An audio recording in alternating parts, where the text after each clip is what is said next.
Znate kako da opišete nešto na engleskom? Big, old, clean. Ali šta kad želite da uporedite dve stvari? Koja kuća je veća? Koji je stariji? Za to nam treba komparativ. Na srpskom već znate ovo. Lep, lepši, star, stariji. Na engleskom postoji dva načina i danas učimo oba. Ajde da krenemo. Kad je pridev kratak, uglavnom jedan slog dodajete er na kraj. Na primjer, old na srpskom star, old postaje older, stariji. Small, mali, small postaje smaller, manji. Clean na srpskom čist, clean postaje cleaner, čistiji. Vidite pravilo? Pridev plus er. Kad poredite dve stvari, koristite reč than. Izgovara se than. To znači nego ili od. Evo primjera. Kuća je manja od prodavnice. Kuća je, the house is. Manja je smaller, komparativ od small. Od prodavnice, rekli smo od ili nego, koristimo than. Od prodavnice, than the store. Ovdje koristimo the ispred imenica. Ako još uvijek ne znate ovo, imam drugi video gdje objašnjavam članove u detalje. Možete ga pogledati i vratiti se ovdje. Ok, kuća je manja od prodavnice je. The house is smaller than the store. Drugi primjer. Dete je starije od bebe. Dete, the kid, starije, older, od bebe than the baby. The kid is older than the baby. Dakle, pridev sa er, smaller, older, pa than. Uvek tako. Sad obratite pažnju. Postoji nekoliko pravila za pisanje. Prvo, ako se pridev završava na e, dodajete samo r. Na primjer, nice, lep ili fin. Nice postaje nicer, ne nicer. Samo nicer. Izgovara se nicer. Drugo, ako se pridev završava na suglasnik, pa samoglasnik, pa suglasnik, posljednji suglasnik se duplira. Na primjer, big, veliki. Big postaje bigger, veći. B i g, suglasnik, samoglasnik, suglasnik. Zato dupliramo posljednje g.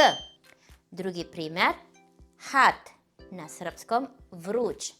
Hot postaje hotter, vrući. Izgovara se hotter. Dupliramo t, hotter. Treće, ako se pridev završava na y, taj y prelazi u i. Pre nego što dodamo er. Happy, srećan. Happy postaje happier. Izgovara se happier, srećniji. Taj i er deo izgovara se kao year. Busy, zauzet. Busy postaje busier. Izgovara se busier. Y postaje i onda dodajemo er. Sada drugi način.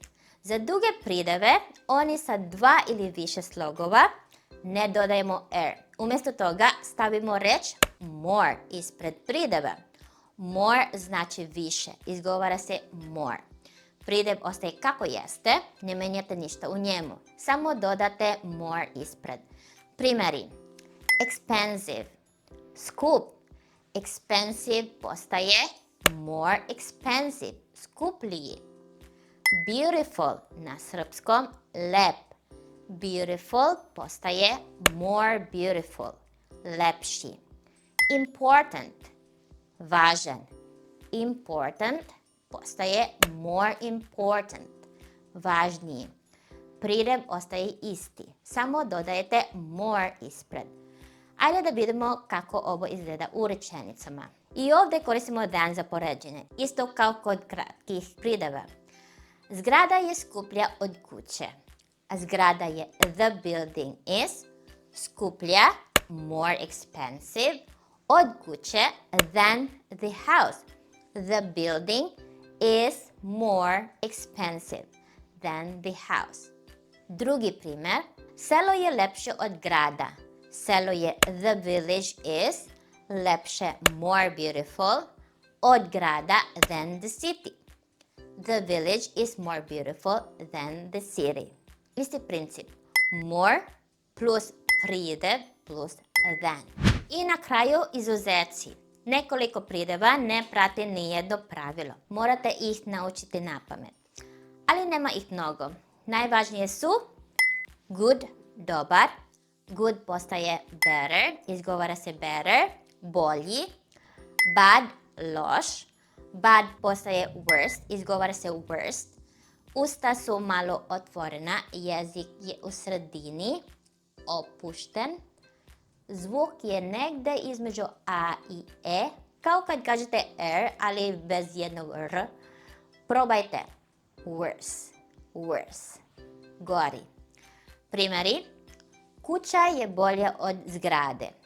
A house is better than a building. Drugi primjer. Vreme je gore nego juče. Vreme je the weather is, gore worse, nego juče than yesterday. The weather is worse than yesterday. Ove oblike samo naučite, nema pravila za njih. Good, better, bad, worse. Naučili ste kako da pravite komparativ na engleskom. Kratki pridevi, dodajte er. Old, older, big, bigger, happy, happier. Dugi pridevi stavite more ispred. Expensive, more expensive, beautiful, more beautiful. Nepravilni, good, better, bad, worse. I za poređenje uvek koristite than. Older than, more beautiful than, better than. Vežbajte ovo i koristite u rečenicama.